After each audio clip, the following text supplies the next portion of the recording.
Hey, what's going on, everybody? It's your boy Jamal. I hope you guys are all doing well. Now, today in this video, we're going to be installing a Mightmouse catch can on my C5 Corvette Z06. Before we get into that, I want to update you guys on some things that have changed since since you guys last saw the car on the dyno. So let me show you guys what I did. Alright, so looking underneath the hood, one thing that becomes immediately apparent that has changed is we finally got the fuel rail covers on. I don't know if you guys can tell there, but I shaved them down with a 2-inch sander. I used, I believe it was 80 grit, 2-inch drum on a drill, and I just kind of sanded it down, test fitted them, sanded it down, test fitted them, and kind of just messed with them until I got them perfect. And I think they came out pretty good for the most part. Now, the other thing that I did that you can't see immediately on camera is on the intake rocker bolts. So basically what I did was, something I forgot to do whenever I was putting everything back together. On the intake rocker bolt, the bolt that holds the rocker down, I took all of them out and I put thread sealant on them. It's like Permatex thread sealant. I bought it at O'Reilly's, I think, for like $7 or $8. But the reason you're supposed to do that, one thing I didn't mention in my video, is because with the ported heads, since they have been ported and they have been opened up a little bit more, that the intake bolt for the rocker arm pokes through the intake chamber part of the head, I guess, if that makes sense. And so basically what can happen is oil can slip past that rocker bolt and can get into the combustion chamber, and it can cause it to like kind of burn out the back and kind of smoke and stuff, burn oil. And so I put thread sealant on those intake rocker bolts. My buddy John at Anything Automotive suggested I do that, so I went ahead and did that.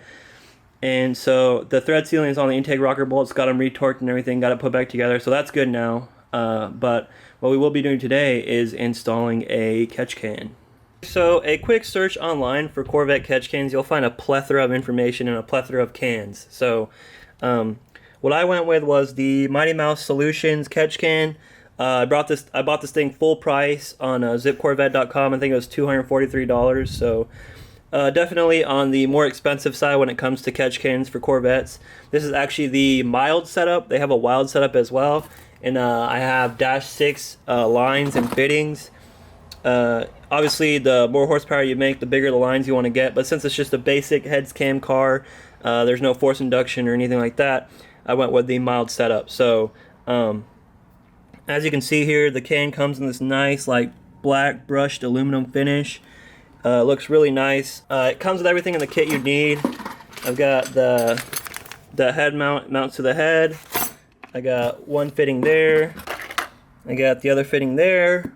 And then, of course, we have the line itself and the filter that goes on top here. So now, as far as why I bought the catch can, my old intake manifold, when I pulled it off, there was oil sitting in the bottom of it. And so obviously I have some blow-by, but not only that, LS engines are kind of known for having blow-by. Some people, this is debated highly on Corvette forums and forums everywhere, catch cans, you know. But I had oil in my old intake manifold, and that oil basically comes from positive crankcase ventilation. So the more modified your car is, the more pressure it builds, and it kind of sprays some of that vapor out of the engine block and into the intake manifold, and then it gets into the cylinders and it eventually burns out the exhaust. So rather than consuming oil, I decided I'd put a catch can in it, so to keep that oil out of the manifold and to keep that oil out of the combustion chamber, because that stuff can gunk up and you can lose some horsepower. You want the air to flow as smoothly as possible through the intake manifold, and the cleaner it is, the better it'll do that. So based on several recommendations, I went with the Mightmouse catch can. No, they're not sponsoring me or anything. I paid for it full price, and today I'm going to show you guys how to install it. So let's get started. Another thing I want to say is, guys, I'm no expert at this, but I figured having it would be better than not having it, so I'm going to go ahead and put it in.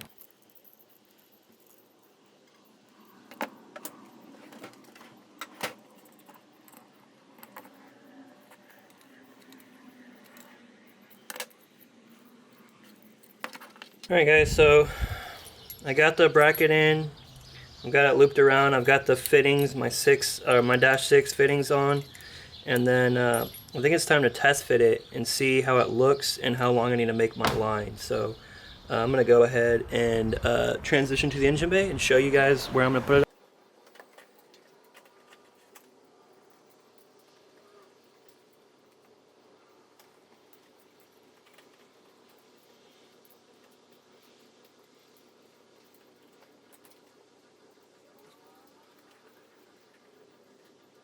So update, I pulled the fuel rail cover off to make things a little bit easier. I disconnected the throttle body line because it was kind of in the way. And as you can see, I pulled the stock check valve there off. As you can see, it's right here. I kind of destroyed it pulling it off, but it's okay because we have new lines. So I just got a pair of pliers and kind of pulled it off there. So I'm going to tighten this up and then measure the lines, and then I'm going to put it in. So the way we're going to be plumbing this thing is the valley cover outlet there is going to feed into this end here, and then this outlet here is going to feed into the intake manifold there. As you can see here from their instructions, it says LS2 mild setup, but the same concept for the inlets and outlets apply here to the LS6. So there's their instructions. As you can see, the side here, mine's capped off, so I don't have to worry about that. It's just the line that comes from here.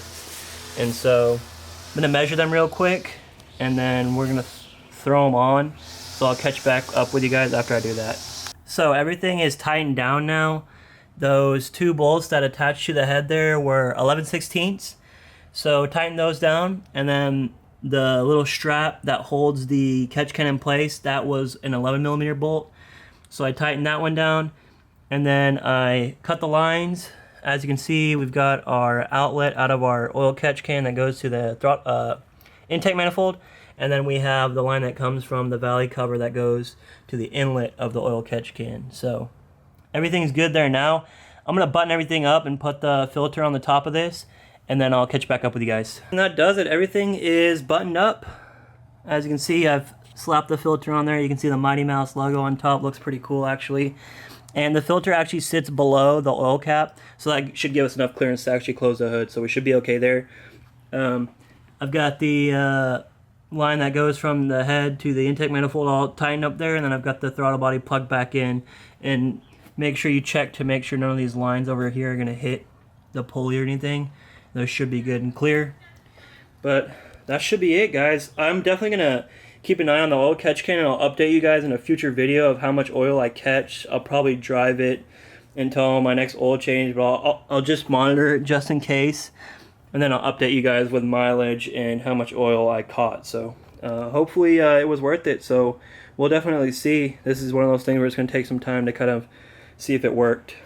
Anyways, that's going to do it for me, guys. I hope you guys enjoyed the video. Please comment, like, subscribe. Leave any questions down in the comments below. I'll try to answer them. But anyways, I'll see you guys next one. Peace.